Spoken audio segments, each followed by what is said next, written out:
muita gente que me fala, mas professor, eu falo na palestra, falo, professor, eu não sou o Mark Zuckerberg. O que o criminoso quer saber de mim? Existe esse argumento. Aí você fala, você tem família, você tem vida, você tem o mínimo de patrimônio, então de alguma forma interessa a sua imagem para uma extorsão, para ele usar isso amanhã com montagens. O dado pessoal é valioso na mão do criminoso, não importa quem seja você. Pode ser o presidente da empresa ou o estagiário.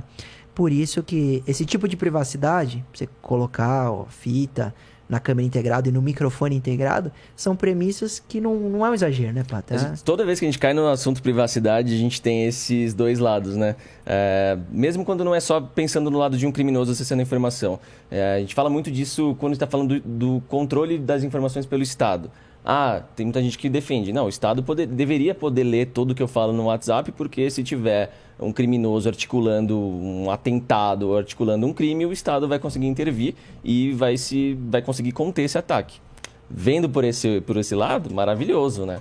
Só que, cara, eu não quero que o Estado tenha acesso ao que eu falo com a minha esposa, ou as fotos que ela me manda, ou algo do tipo. Eu tenho que ter direito a essa privacidade. E aí muita gente fala, não, mas quem não deve não teme. Se você está só conversando com sua esposa, não é assim. Não é claro assim. A gente tem que ter nosso direito, a nossa intimidade, a nossa privacidade.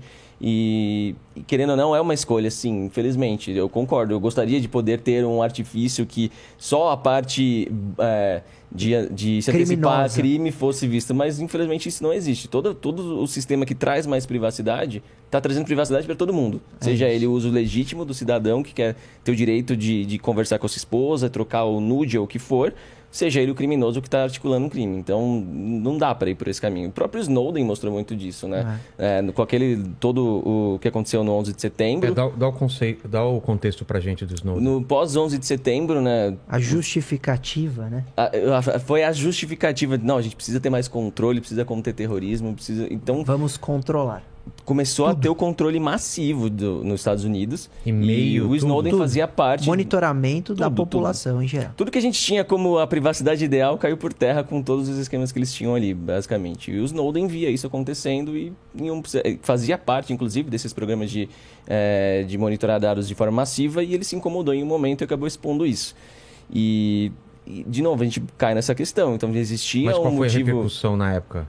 Não sabiam, né? Isso foi revelado faz 3 anos. Ele teve que sair dos Estados Unidos, ele contou toda a história dele e tudo mais, expôs documentos, então várias coisas que a gente via como segurança ideal, eles tinham um quezinho ali, seja por parceria com as telecom, seja, eles davam um jeito. Então o modelo ideal da segurança continuava sendo aplicado, mas eles tinham uma passagenzinha por trás.